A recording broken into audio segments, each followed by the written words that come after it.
Notice that I only focused on an overemphasis of roleplay and an overemphasis on combat. Didn't say anything about exploration or puzzle solving. So, when their taste outpaces their ability, and that usually is what stops people from getting better at something. Like our tastes are just more advanced than what our skills are. But if you can suffer through and work at it and basically hate what you make for a while, you can start to improve and bring the two closer in line with each other. How do you know when a player isn't a fit for your dungeon master style? I think you asked this in the context of like min-max players. You said Ryan's style probably wouldn't fit me based on the chats with him, and that's okay. It's good to know what kind of game your players are a fit for. So my approach to this is not at all sort of to be in people's face or to sort of condemn them for their style of play. I'm not aggressive about this, but I think that for your own like health and well-being, it's important to identify, okay, and it's not I mean it is, it's a different, it's not the same as the issue of like, are these people fun to play with? Like, you know, you play with jerks, like that's not a play style thing. It's nothing to do with that.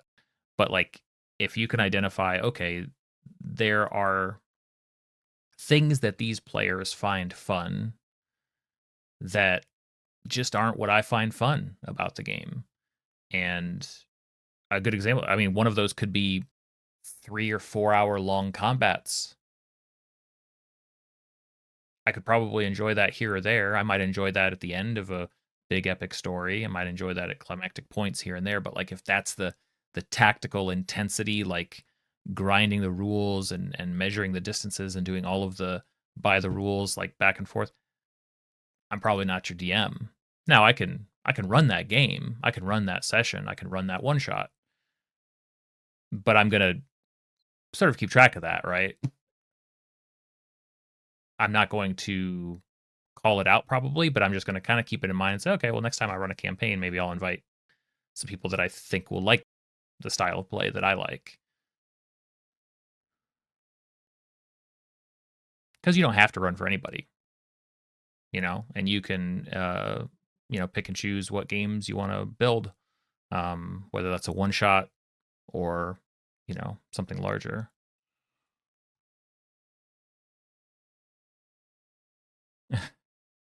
And it's not just about the tactical. It's not just about the it's not just about the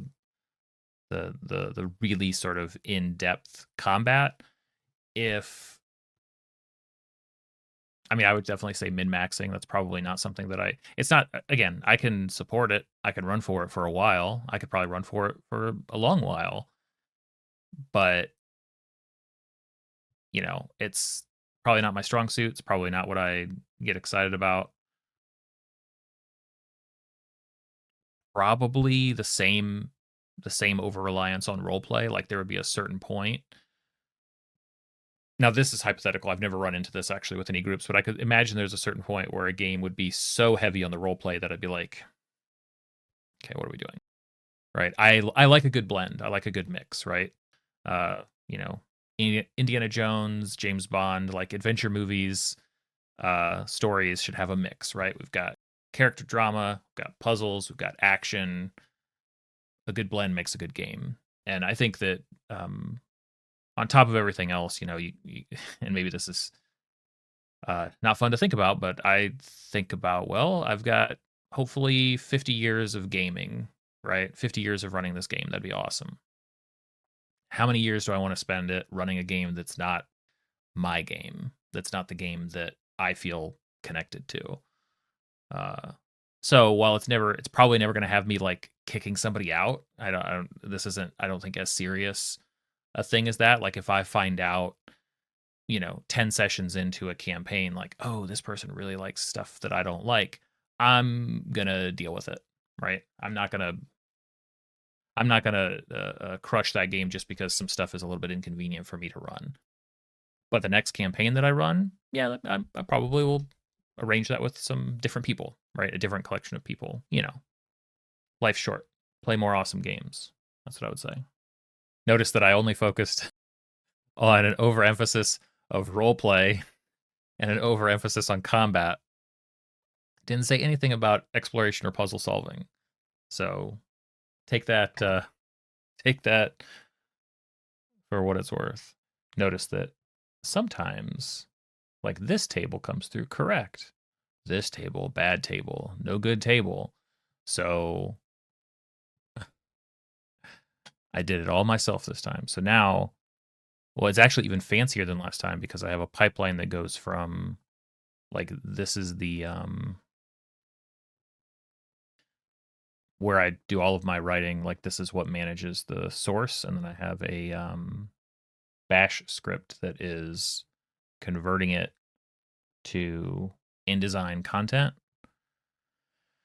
That way I can basically just come in here and refresh and pull in all of the content as it gets updated. But it is pretty annoying because I don't know, like, one of these tables is bad, one of these tables is good. So I'm step by step going through. Yeah, okay, thank you. All right, well, that's what keeps you guys coming around, I think.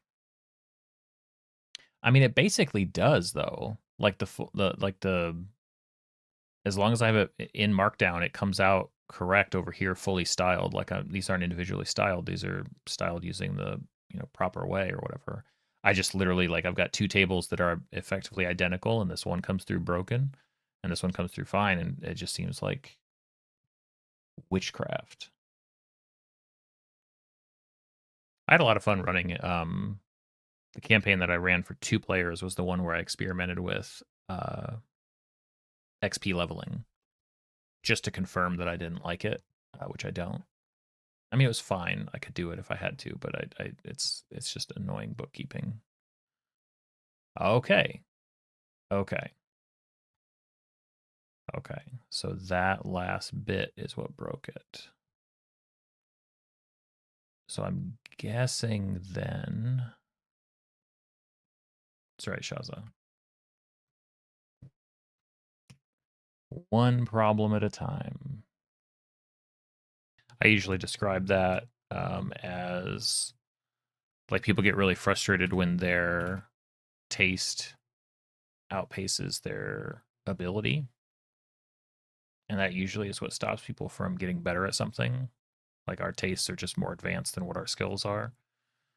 But if you can suffer through and work at it and basically hate what you make for a while, you can start to improve and bring the two closer in line with each other. Okay, so there's literally like a minimum character count. I mean, like, if I draw a map, if I draw, like, my icons, like my island map, I'm proud of it. But I also can see, like, there's stuff about it I don't like there. I can see all the flaws, right? Because I know what it could be, or, like, I know what I like, and I'm drawing close to what I like, but that's not quite what I like. And so, I think it takes. I think with practice, you can become a lot more comfortable. Like, what was the drawing I put on stream before of the crabs? It's like, that's a lot easier for me to do now than it would have been a long time ago because I'm you know all I do is struggle on here in front of you guys with stuff that I'm not good at yet. Oh, I'm sure I can just show you those guys.